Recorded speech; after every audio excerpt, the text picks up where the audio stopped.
আসসালামু আলাইকুম ওয়া রাহমাতুল্লাহি ওয়া বারাকাতুহু নাহমাদুহু ওয়া নুসাল্লি আলা রাসূলিহিল কারীম আম্মা বা'দ। সুপ্রিয় দর্শক শ্রোতা, হেদায়েতের আলোয় আলোকিত হই ইউটিউব চ্যানেলে আপনাদেরকে স্বাগতম।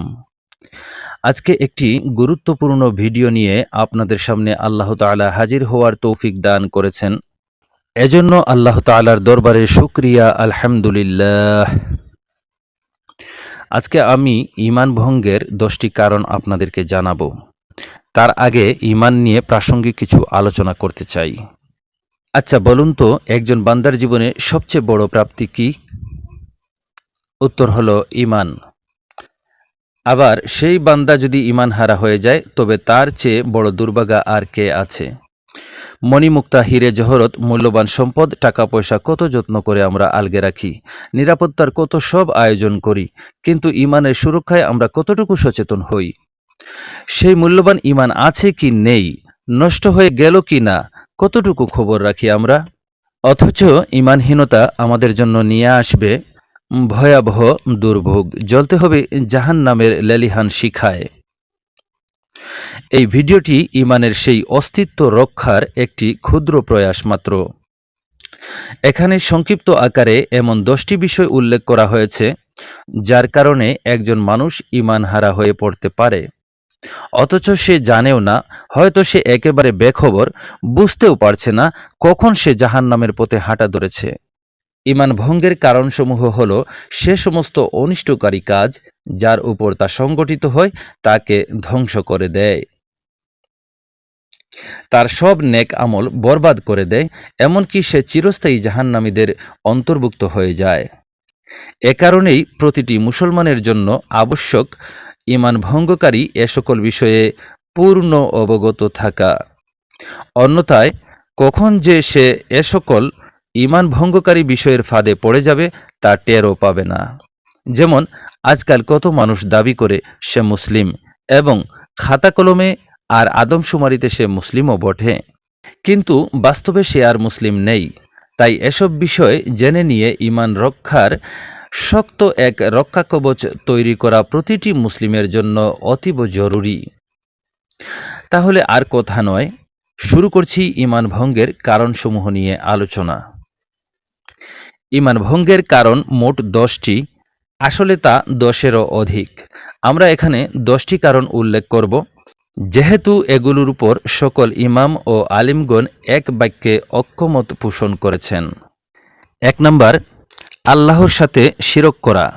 2 নম্বর, বান্দা ও আল্লাহর মাঝে অন্য কাউকে মাধ্যম বানানো।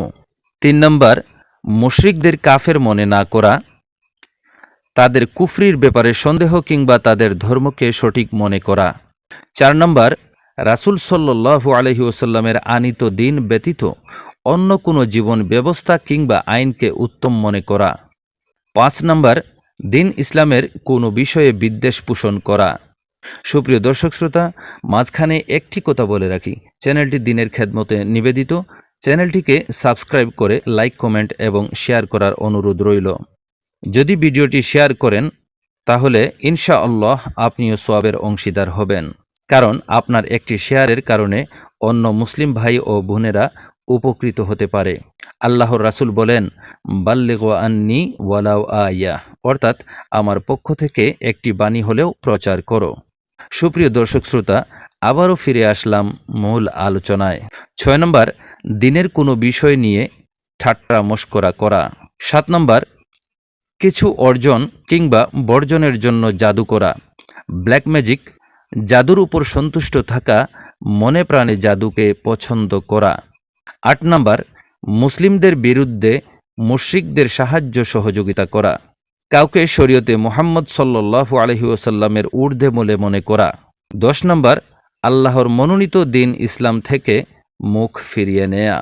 সুপ্রিয় দর্শক শ্রোতা, এই 10টি কারণের মধ্যে যার মধ্যে একটি কারণও পাওয়া যাবে, তার ঈমান নষ্ট হয়ে যাবে বা ভঙ্গ হয়ে যাবে, অর্থাৎ ইসলাম থেকে সে বেরিয়ে যাবে। ঈমান ভঙ্গের এই 10টি কারণ বিস্তারিত জানা প্রত্যেক মুমিনের জন্য একান্ত জরুরি। ঈমান ভঙ্গের এই 10টি কারণ সম্পর্কে বিস্তারিত না জানলে অনেক অনেক গুরুত্বপূর্ণ তথ্য আপনার অজানা থেকে যাবে, যা আপনার ঈমানকে নষ্ট করে দিতে পারে। এমনকি ঈমান হারা হয়ে দুনিয়া থেকে বিদায় হওয়া লাগতে পারে। যদি আপনারা প্রতিটি পয়েন্ট, ঈমান ভঙ্গের প্রতিটি কারণ বিস্তারিত জানতে চান, তাহলে কমেন্ট বক্সে লিখে জানাতে পারেন। ইনশাআল্লাহ বিস্তারিত বর্ণনা নিয়ে আপনাদের সামনে হাজির হওয়ার চেষ্টা করব। আল্লাহ তাআলা প্রত্যেক মুসলিম ভাই বোনদেরকে ঈমান সুরক্ষিত রাখার তৌফিক দান করুন, আমিন। এই ভিডিওর তথ্যগুলো নেওয়া হয়েছে শাইখ মোহাম্মদ বিন আব্দুল ওয়াহাবের নওয়াকিদুল ইসলাম গ্রন্থের ব্যাখ্যা গ্রন্থ লিখেছেন শাইখ সুলাইমান ইবনু নাসির আল উলওয়ান। তার বাংলা অনুবাদ করেছেন মাওলানা মাসউদ আলিমি। বইটির নাম হলো ঈমান ভঙ্গের 10টি কারণ। সবাই ভালো থাকুন। আল্লাহ হাফেজ।